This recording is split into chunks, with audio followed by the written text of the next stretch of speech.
Hello friends, welcome to Maluka IS, and in this video, in this session, we are going to talk about the e-vehicles.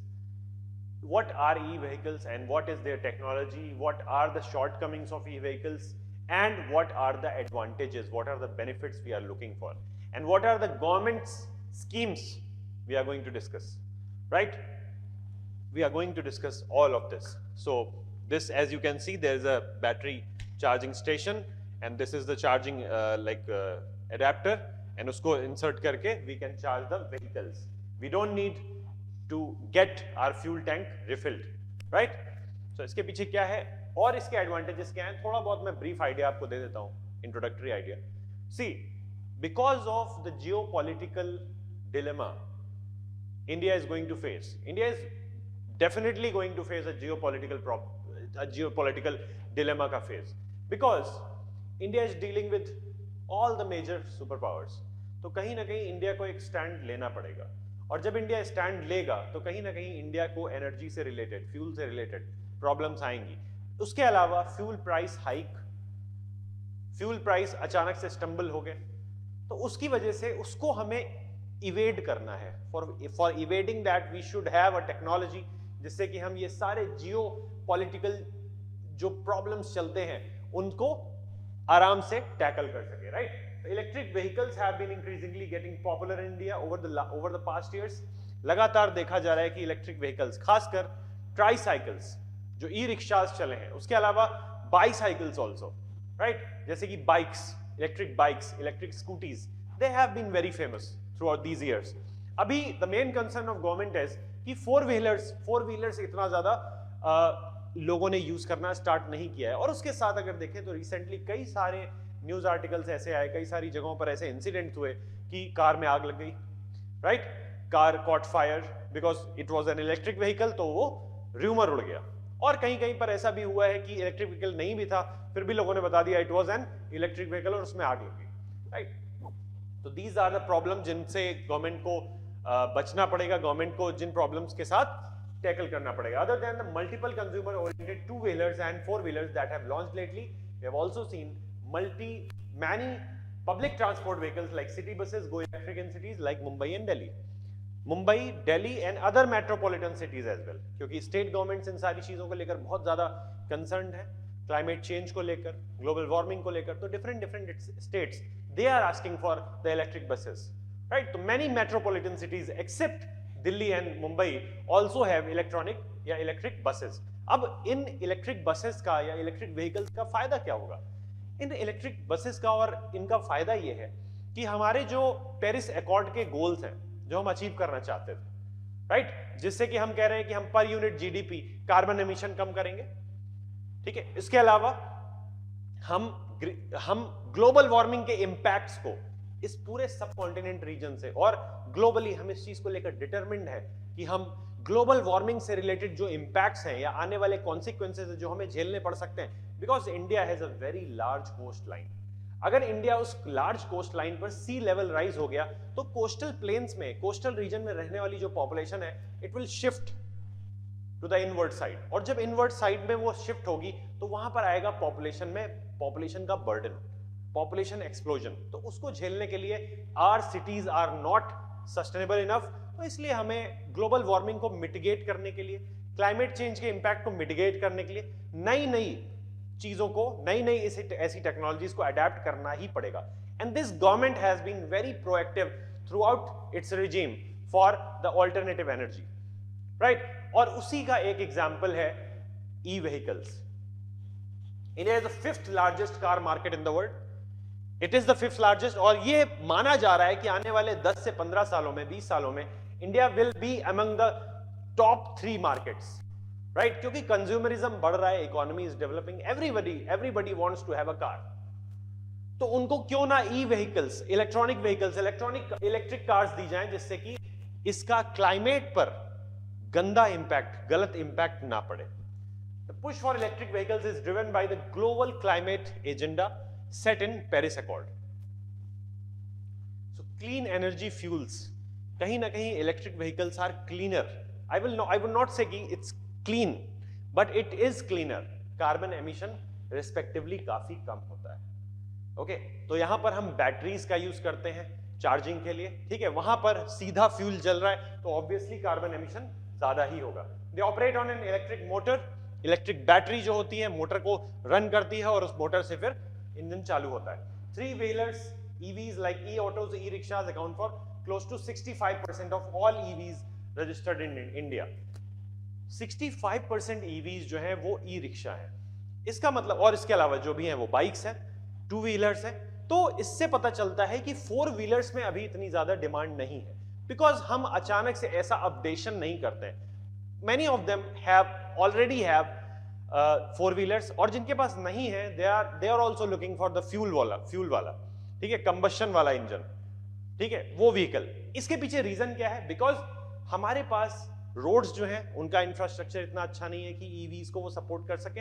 उसके अलावा हमारे पास charging stations नहीं है, और battery swapping techniques, battery swapping stations भी नहीं है और चार्जिंग स्टेशंस भी नहीं है। बैटरी स्वैपिंग टेक्निक्स वाली ई व्हीकल्स अभी तक हम लॉन्च कर नहीं पाए, राइट। तो इसके अलावा देखा जाए तो ईवी इंफ्रास्ट्रक्चर काफी मेट्रोपॉलिटन सिटीज में ही मिलता है। इसको लेकर नीति आयोग की रिपोर्ट भी है जो आगे स्लाइड्स में मेंशन्ड है, I will tell you.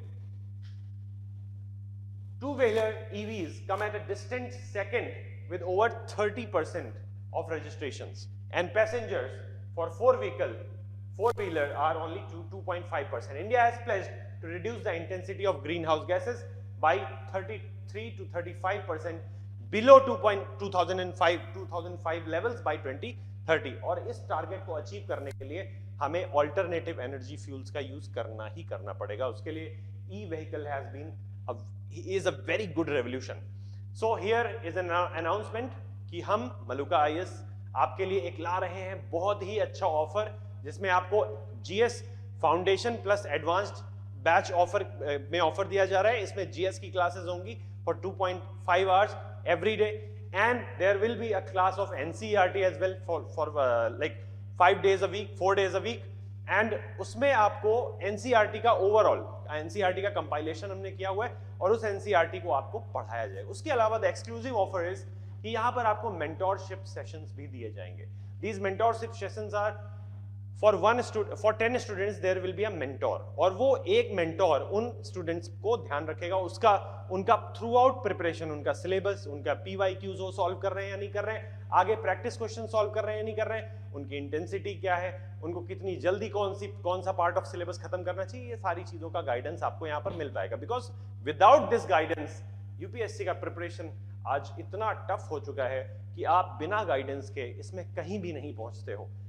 I do see students not reaching anywhere, they are just floating and वो कहीं भी नहीं पहुंच पाते हैं। तो ये प्रॉब्लम्स आती हैं। तो ये कोर्स आपको ऑफर किया जा रहा है only in 21,499 rupees plus GST, and उसको भी आप पे कर सकते हो 11 EMIs में, right? Let's get back to the topic. So this is an electric vehicle, there is a charging port, onboard charger, there is a battery pack, right? So this is for कि जहां पर battery swapping हम use करेंगे, right. उसके अलावा there is a cooling system as well, cooling, क्योंकि battery cooling, जिससे कि बैटरी की एफिशिएंसी ज्यादा से ज्यादा मेंटेन रहे, राइट। तो बेनिफिट्स क्या हैं? बेनिफिट्स ये हैं कि लेस मेंटेनेंस कॉस्ट, कम से कम टूल्स हैं तो इसलिए maintenance cost will be very less. उसके अलावा green house emissions, green house gases का इमिशन कम होगा, ये सारी चीजें आप जानते हो। It will be more economical in the long run, अगर हम देखें लंबे समय के लिए तो it will be very very economical, क्योंकि आपका खर्चा अचानक से बंद हो जाता है।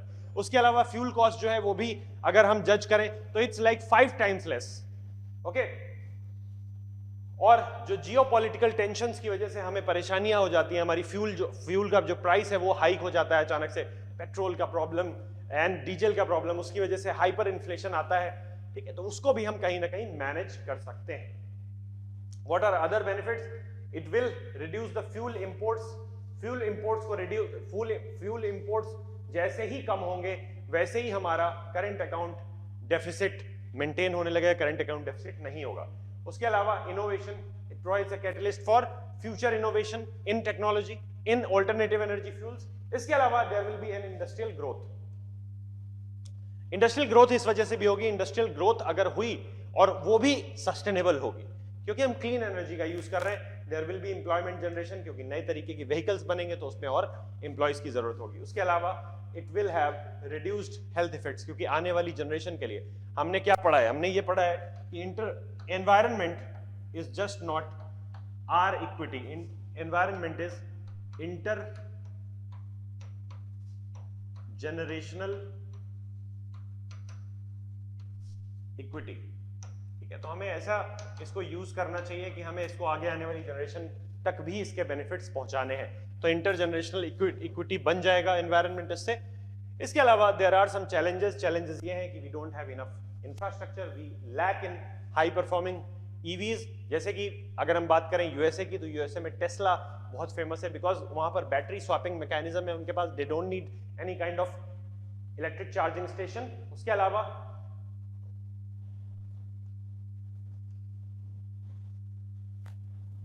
Battery charging takes a lot of time. अगर हम प्राइवेटली, अगर हम डोमेस्टिकली अगर बैटरी को चार्ज करना चाहें तो it takes around 12 hours for us to charge an EV electric vehicle, or car. तो इसके लिए बहुत ज्यादा अच्छे ऐसे चार्जिंग स्टेशंस को हमें लगाने की जरूरत है, इंस्टॉल करने की जरूरत है, जिससे कि ईवीज जल्दी जल्दी चार्ज हो सके। इसके लिए नीति आयोग का रिपोर्ट आया था कि जहां पर भी बेसिकली पैसेंजर्स जो होते हैं वो स्टे करते हैं, लाइक रेस्टोरेंट्स या फिर पेट्रोल पंप्स, तो वहां पर हम ईवीज इंट्रोड्यूस कर सकते, ईवी चार्जिंग स्टेशन इंट्रोड्यूस कर सकते हैं, जो हैवी चार्जिंग स्टेशन होते हैं, जो बहुत जल्दी 1.5 या 2 घंटे में आपकी जो ईवी है उसको, इलेक्ट्रॉनिक व्हीकल है उसको प्रॉपरली चार्ज कर देंगे। तो this is a good idea, but इससे भी अच्छा होगा अगर हम ऐसी इलेक्ट्रिक व्हीकल्स के साथ आए जो कि जिनमें बैटरी स्वैपिंग मैकेनिज्म हो, क्योंकि बैटरी स्वैपिंग मैकेनिज्म, इसमें आप क्या करते हो, जो बैटरी यूज हो गई, कंज्यूम हो गई, उसको हटाया, नई बैटरी जो आपके पास है बूट में उसको डाला और आप आगे बढ़ गए, राइट। तो ये यहां पर एक तरीके से देखा जाए तो अनसर्टेनिटी बहुत कम हो जाती है कि आगे इलेक्ट्रॉनिक व्हीकल चार्जिंग स्टेशन मिलेगा या नहीं मिलेगा, राइट। तो इसलिए battery swapping mechanism is even better. और इंडिया में ऐसे कोई मैन्युफैक्चरर ना अवेलेबल होने की वजह से, कोई मैन्युफैक्चरिंग बेस नहीं है, तो इंडिया को इसके लिए भी जो इंपोर्ट है वो चाइना से ही करना पड़ रहा है। चाइना से इंपोर्ट करने की वजह से इंपोर्ट कॉस्ट, मैन्युफैक्चरिंग कॉस्ट बढ़ जाती है कंपोनेंट, क्योंकि कंपोनेंट्स हम इंपोर्ट कर रहे हैं तो हमारी ओवरऑल मैन्युफैक्चरिंग कॉस्ट बढ़ रही है, और उस मैन्युफैक्चरिंग कॉस्ट के बढ़ने की वजह से अनसस्टेनेबिलिटी आ जाती है अगेन, और इसी वजह से हम देख रहे हैं लगातार कि हमारी जो इलेक्ट्रिक व्हीकल्स हैं वो बहुत कॉस्टली आ रही हैं, right. India does not have any known reserves of lithium and cobalt, तो हम इसमें भी लिथियम एंड कोबाल्ट में भी लैक करते हैं, हमारे पास ये रेयर अर्थ मिनरल्स नहीं है, चाइना के पास ये एबंडेंस में है। इस वजह से हमने ऑस्ट्रेलिया से भी कुछ डील्स करी हैं जिससे कि हमें वो लिथियम प्रोवाइड करें, राइट। तो इसके लिए हम इंपोर्ट के लिए बहुत ज्यादा डिपेंडेंट हैं। Electric vehicle parts components import from China are imported from China. Currently, China is the world's largest exporter of e-vehicle components. इसके अलावा lack of resources and investment, manufacturing enterprises they lack necessary skills, skill set नहीं है, design development नहीं है, उसके अलावा absence of robust manufacturing ecosystem. And then there is safety issues. अगर हम जल्दबाजी में डेवलपमेंट करेंगे कोई भी टेक्नोलॉजी, अगर हम उसको जल्दबाजी में डेवलपमेंट करेंगे तो कहीं ना कहीं कोई ना कोई लूप होल जरूर रह जाएगा, कोई ना कोई लैक्यूना जरूर रह जाएगा, and that lacuna, that loophole can lead us to the accidents. और अगर ऐसे एक्सीडेंट्स आगे आते हैं हमारे सामने तो it will tarnish the image of overall electric vehicle industry. The success in the E3 wheeler space has been difficult to replicate because E3 wheeler का सप्लाई बहुत ज्यादा है और उनका उसी हिसाब से डिमांड फुलफिल हो रहा है। बट हम देखें अगर इलेक्ट्रॉनिक व्हीकल, तो हम नॉर्मल अगर कार्स को देखें, नॉर्मल व्हीकल्स को देखें, तो उनका सप्लाई बहुत ज्यादा हिट है, उनका सप्लाई प्रॉपर्ली नहीं हो पाता है, बुकिंग चलती है। तो ई व्हीकल्स का तो सप्लाई और भी होना मुश्किल है। तो इसलिए डिमांड और सप्लाई को भी हमें मैनेज करना होगा, हमें अपनी मैन्युफैक्चरिंग यूनिट्स को बढ़ाना होगा, उसकी कैपेबिलिटी को बढ़ाना होगा। और इसीलिए कहा जा रहा है कि जब ऐसा हैवी इन्वेस्टमेंट करेंगे ये सारी इंडस्ट्रियलिस्ट, तो उससे जॉब का जनरेशन होगा प्राइवेट सेक्टर में, right. There is lack of technology and skill labourers जो हैं they don't know about electric vehicles, तो उनको अभी ट्रेन करने की जरूरत है। It will take time, but India's labourers are very skilled, so they can get anything done, right? So we should have faith, we should have trust in them.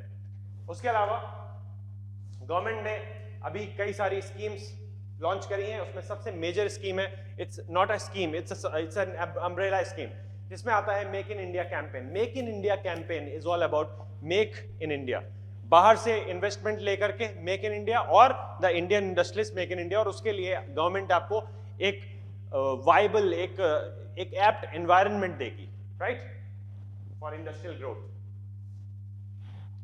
उसके अलावा ministry of new and renewable energy ने एक financial incentive जो fame scheme के under में किया था, financial incentive दिया है for the manufacturers of EVs sold in India. 95 crore scheme envisaged incentives of up to 20% on ex factory prices, तो 20% उनकी कॉस्ट को कम किया जाएगा। तो government is obsessed about developing EV industry.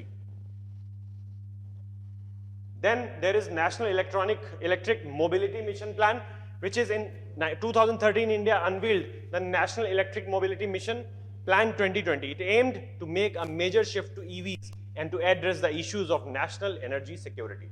Right? So India is not an energy secure country. India is not a energy rich country. Energy deficient country है, इसलिए ये बहुत जरूरी है कि हम नई नई alternative energy sources develop करते रहें। उसके अलावा fame scheme faster adoption and manufacturing of EVs, fame scheme के अंडर में आता है कि जल्दी से जल्दी इसका ये नई टेक्नोलॉजी को अडॉप्ट किया जाए, इंडस्ट्रीज इसको समझें, सीखें और ज्यादा से ज्यादा मैन्युफैक्चरिंग करें, जिससे कि हम अपनी जो इंडिया वाइड डिमांड है, पैन इंडिया डिमांड है, उसको फुलफिल कर पाए।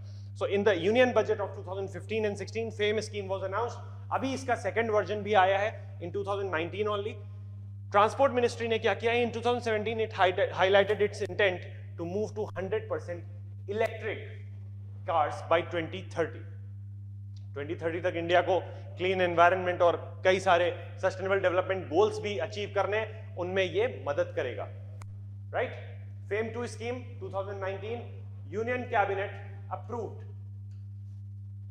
the sum of 10,000 crore program under the FAME 2 scheme, और ये किसके लिए किया गया? जिससे कि इंडस्ट्रीज जल्दी से जल्दी ये नई टेक्नोलॉजी को एड्रेस करें, इसको सीखें और इससे नए और मैन्युफैक्चरिंग यूनिट्स को बढ़ाएं, अपनी मैन्युफैक्चरिंग कैपेबिलिटी को बढ़ाएं, जिससे कि हम इंडिया की डिमांड को फुलफिल कर सकें। What are the objectives to encourage faster adoption of electric and hybrid vehicles by hybrid vehicles, जिसमें दोनों डीजल या पेट्रोल और साथ ही साथ इलेक्ट्रिक इंजन का, मोटर्स का यूज किया जाएगा, ठीक है?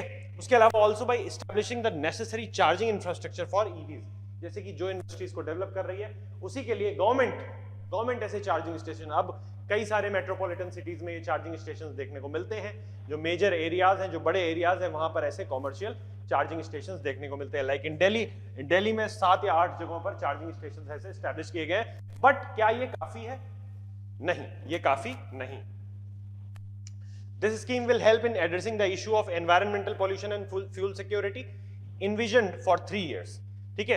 FAME 2 got a 2-year extension in June 2021. 22 में खत्म होना था, 24 तक इसको extend कर दिया गया है। It aims to support 10 lakh E2-wheelers, 5 lakh 3-wheelers and 55,000 E4-wheelers and 7,000 E-buses. Right? तो FAME 2 scheme is all about कि उसका जल्दी से जल्दी टेक्नोलॉजी का adoption किया जाए और मैन्युफैक्चरिंग बढ़ाई जाए, साथ ही साथ ये चार्जिंग स्टेशंस जो है इनको ज्यादा से ज्यादा इंस्टॉल किया जाए, जिससे कि लोग अनसर्टेनिटी में ई व्हीकल ना चलाएं कि पता नहीं आगे चार्जिंग स्टेशन मिलेगा भी या नहीं मिलेगा।